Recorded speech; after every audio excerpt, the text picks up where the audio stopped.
Ikhwan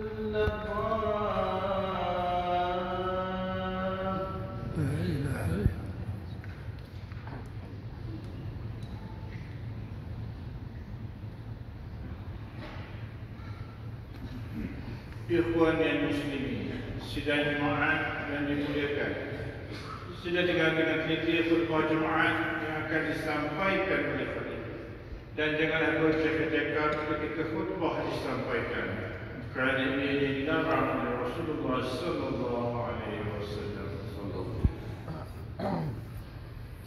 Alhamdulillahi waliyus salihin, وأشهد أن لا إله إلا الله وحده لا شريك له وهو البر الرحيم، وأشهد أن سيدنا محمدا عبده ورسوله وهو بالمؤمنين رؤوف رحيم.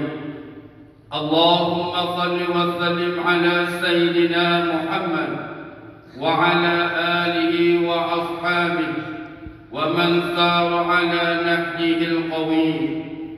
أما بعد، فيا أيها الذين آمنوا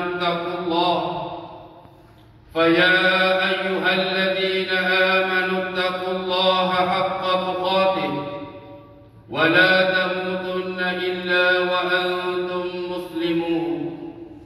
Saudaraku muslimin yang dimuliakan oleh Allah Subhanahu wa taala sekalian, marilah kita sentiasa bertakwa kepada Allah Subhanahu wa taala dengan terus berusaha menjalankan perintahnya dan menjauhi semua larangannya.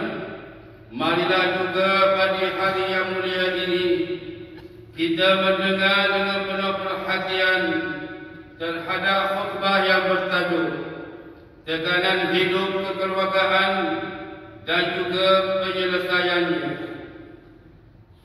Sidang jemaat yang dirahmati Allah sekalian, ikatan perkahwinan yang menyatukan hubungan antara suami dan isteri menggariskan berbagai hak dan tanggungjawab yang wajib ditunaikan oleh kedua mereka dengan baik dan juga penuh tolak ansur.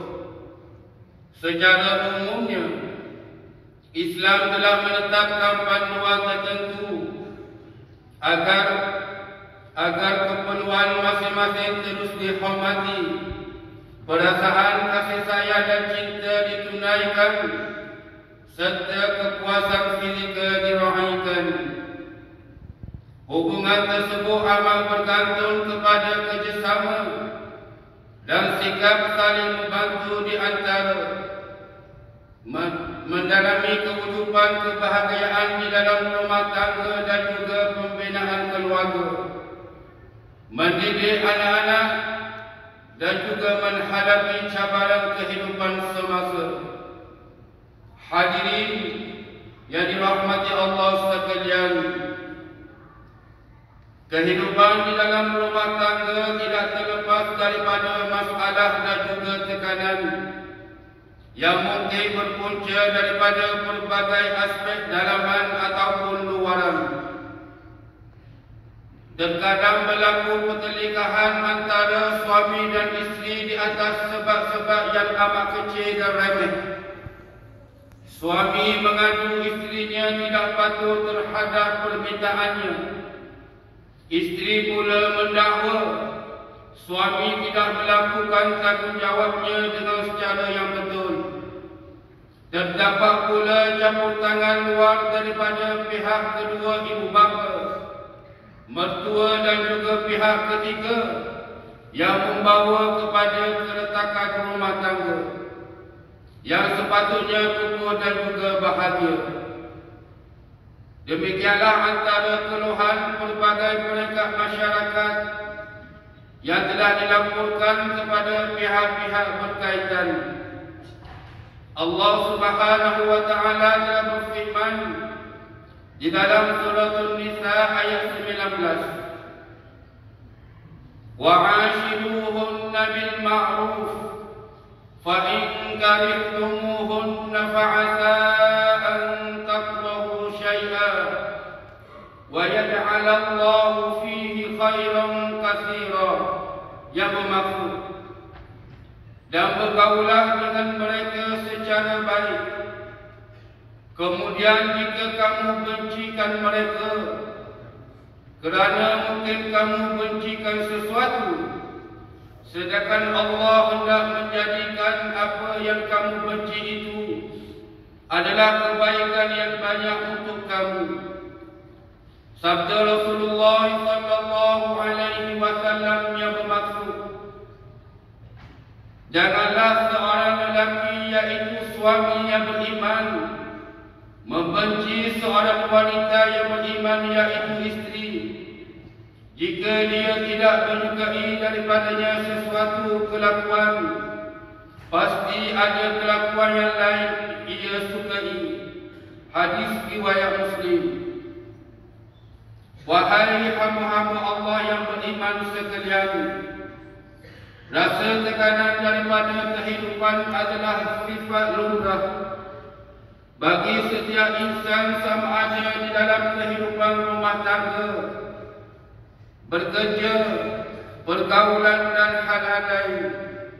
Bak kata pepatah, laut mana yang tidak berombak, bumi mana yang tidak pernah ditimpa hujan. Oleh kerana itu, hampir setiap keluarga menghadapi tekanan ataupun stres. Bahkan ia juga berlaku di pusat pengajian, sekolah, kedai maupun pejabat. Amalan penting untuk diketahui sebab musabab yang timbul tekanan tersebut dan cara penyelesaian yang amat terbaik.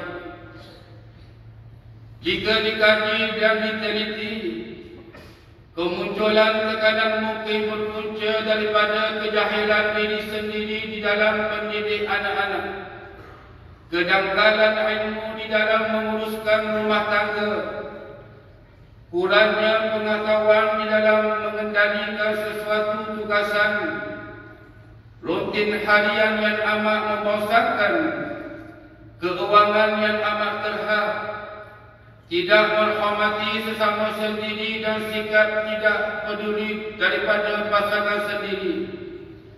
Sedangkan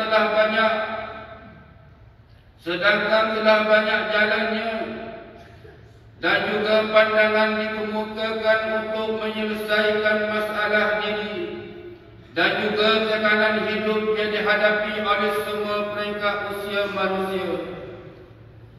Rujuklah dan dampingilah rakan-rakan ataupun ahli keluarga yang boleh membantu menyelesaikan tekanan yang dihadapi.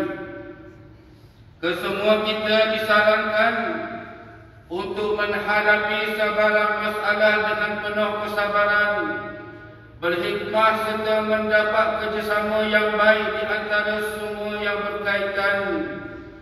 Keterbukaan hati di dalam menerima sebarang teguran dan juga nasihat amat dihargai.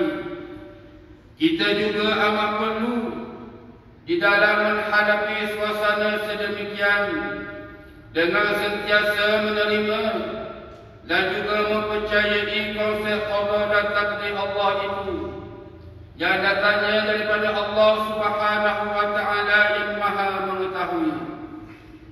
Hadirin yang dirahmati Allah sekalian, diperturunkan di sini beberapa saranan di dalam mengurangkan rasa tekanan yang biasa dihadapi. Antaranya yang pertama, bersikap positif dan juga menerima sama ada pasangan hidup, keluarga dan orang sekeliling dengan redha hati.